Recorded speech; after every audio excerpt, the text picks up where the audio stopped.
बच्चों, क्रिया का भाग 1 हम पहले कर चुके हैं। अब भाग इसका 2 कर रहे हैं। तो भाग 1 में हमने किया था क्रिया की परिभाषा, क्रिया के भेद, दोनों भेद किए थे, अकर्मक और कर्मक। इसके बाद कर्मक क्रिया के 2 भेद किए थे हमने, एक अकर्मक और द्विकर्मक, और उसकी पहचान के बारे में जानकारी प्राप्त की थी। अब आगे आता है हमारा पार्ट 2 में, यानी पार्ट 2 में हम कर रहे हैं प्रयोग के आधार पर क्रिया के भेद।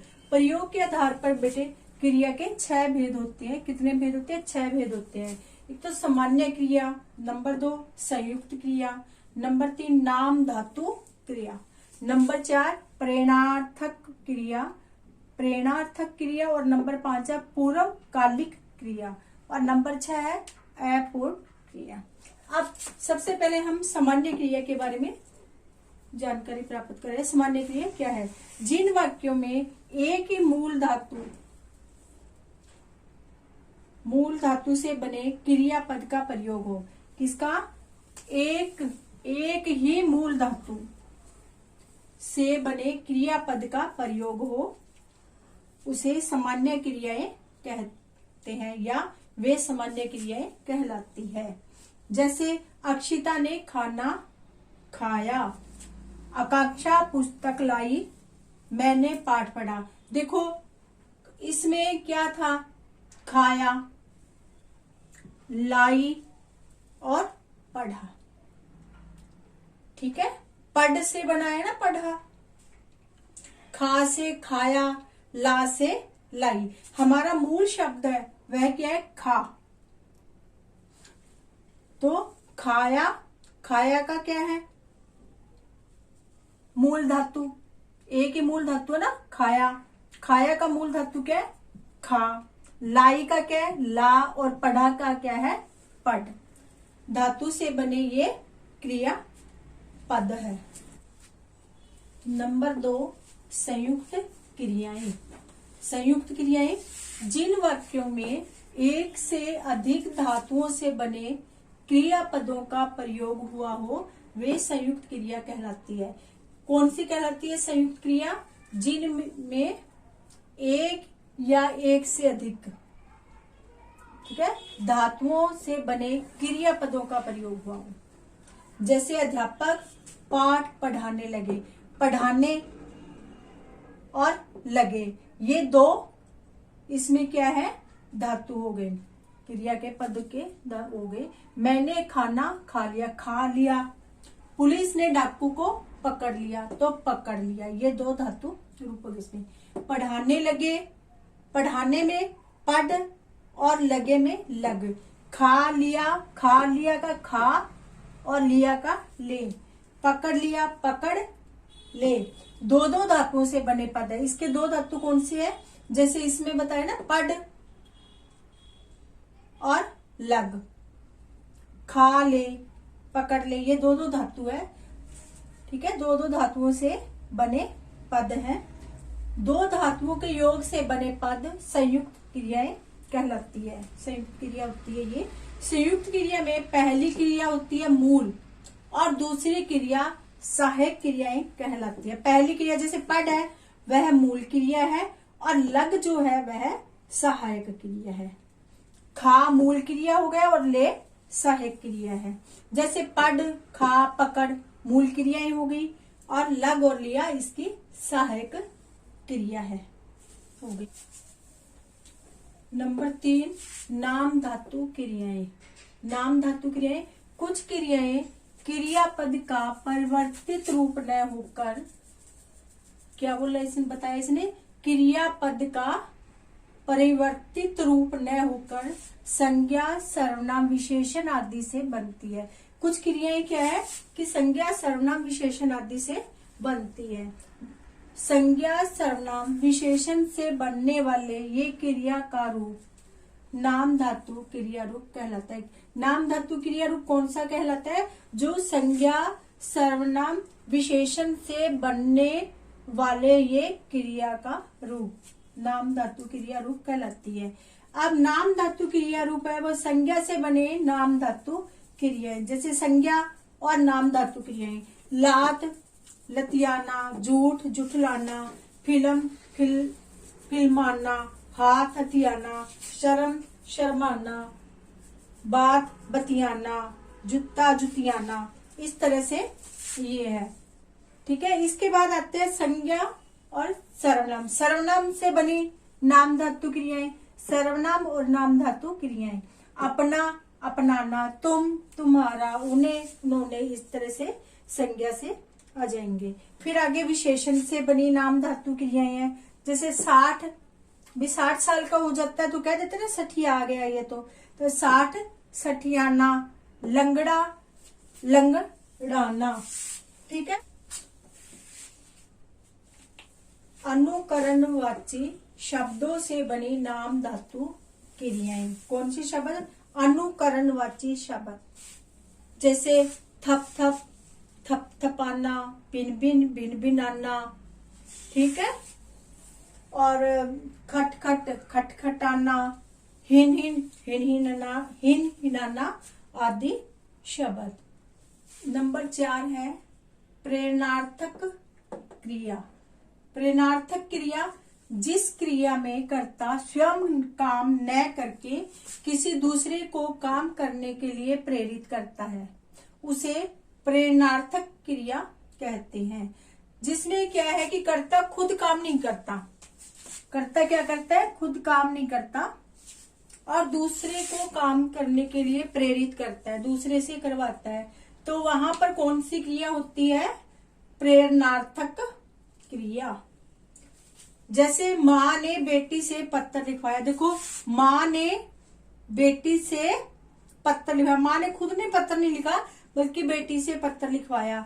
मैंने इस रसोइये से भोजन बनवाया, ठीक है, किसी दूसरे से बनवाया। वैसे ही अध्यापक ने छात्र से पाठ पढ़वाया इत्यादि। अब आता है आगे प्रेरणार्थक क्रिया 2 प्रकार की होती है। कितने प्रकार की होती है? 2 प्रकार की होती है। प्रथम प्रेरणार्थक और द्वितीय प्रेरणार्थक।